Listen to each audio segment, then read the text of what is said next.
How do you make an EDC video? Speak in a low soft voice. Done. Use minimalism in the title. Use natural lighting. Easy enough. Use a simple white background. Raise all your black levels in post. Nope.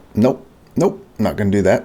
Why do people do that? It looks awful. And try not to be like every other EDC video on YouTube while being exactly like every other EDC video on YouTube. Okay, so here it is. Phone, wallet, yes, they're combined. Keys, watch, knife, glasses, AirPods for working out exclusively, a laptop if I happen to be traveling. More info in the description down below. And the new addition is the Final Audio B3s, and that's what we're going to be talking about today. And as you can see, it all fits neatly in this bowl. Before we get started, I want to send a huge thank you to Final for actually sending this out for a review. Of course, they are not paying, asking, or otherwise trying to influence me to say anything good or bad about their products. All thoughts and opinions and use cases in this particular circumstance are my own. Okay, before we get into the video though, I do want to ask you guys to please follow me on my socials, Twitter, Instagram, just in case YouTube decides to be a complete butthead and one day just randomly shut down my account, because that does apparently happen, which is terrifying. So please follow. Thank you guys.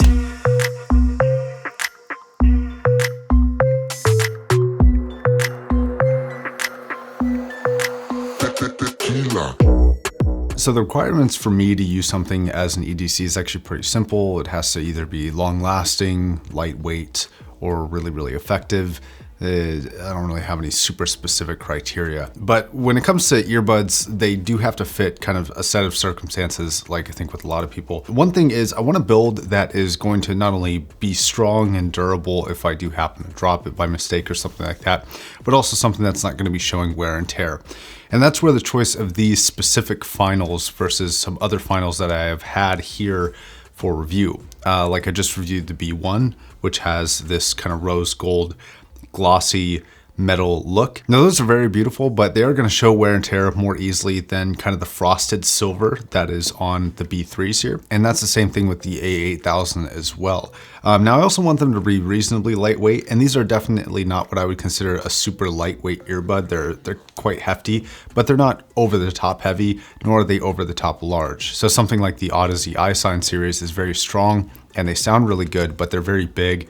They're not really super pocket friendly, especially if you have other things in there. Now, another thing for me is going to be liability and price point. So these are $500. They're still pretty expensive, but you know, that's half the cost of modern flagship phones. And you know, if somebody steals my debit or credit card or something like that, they're going to have access to all $3 in my bank account anyways. There's a lot less liability than carrying something like these around, which are the Fur M5s, which are about $2,800. So, you know, if I lost or dropped or these were stolen or something like that, you know, that's $3,000 down the drain essentially versus $500, which is not something I would want to replace, but it's doable. And then another consideration for me is the ease of use. I don't really like to travel with like a dedicated amp and DAC. I'm kind of annoyed by having to travel with the iPhone dongle to begin with. But you know, that's very small and it kind of clips onto the end of the cable. Speaking of the cable, one thing I would like to do, I think, is replace this cable. Even though it's very nice, I would like something that has an inbuilt microphone into a 4-pole. That way I can take phone calls or record audio messages with the actual earbuds themselves. Not currently something that has on here, but that's not a fault of this because it's not really designed for that purpose. So as far as the rest of the build outside of my personal use case, these are reasonably well built. They're made with the same metal, I believe, as the B1 and the A8000, but they have a different finish. And this is more of an anodized, frosted look, and it's in their light silver color. And it looks pretty nice. You know, there's nothing really particularly about the build at $500 that screams, you know, significantly better than the rest of the market or anything like that. But they're definitely well-built devices. I don't want to downplay that. It does come with a small carry case too, which I actually consider very convenient and is the case that I would use to carry this just because of the size and the shape. It's very easy to use.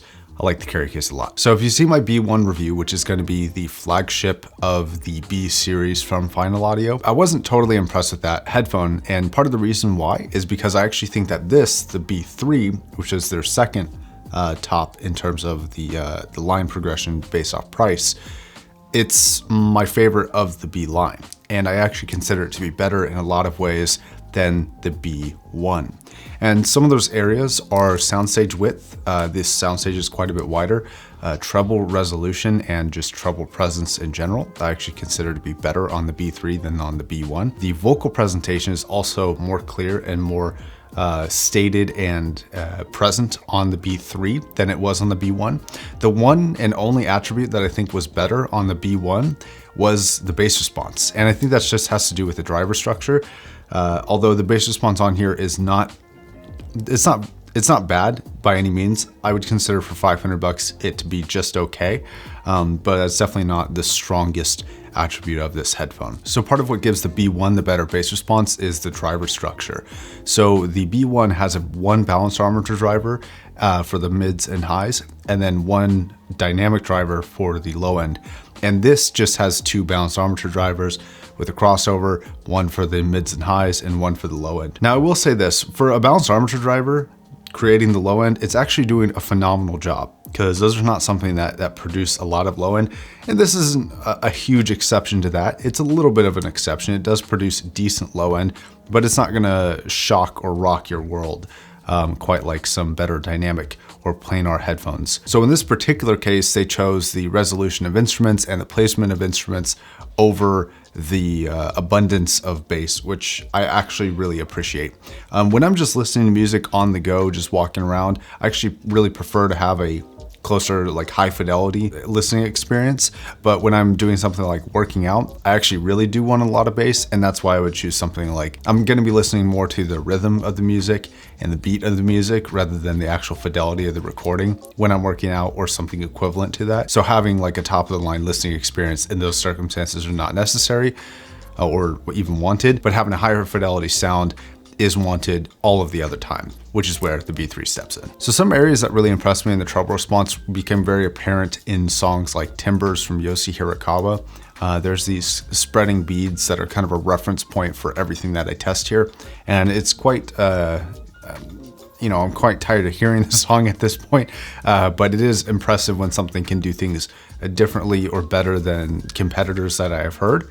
And this is one of those circumstances. I really appreciated the quality and the spread of those beads in that song. And it's just little things here and there that'll pop up in like one song or another where you really start to notice this headphone over something like the B1. So in general, the positive things were things like the fidelity of string instruments like violin, cellos, guitars, for example, really have a lot more presentation in the top end.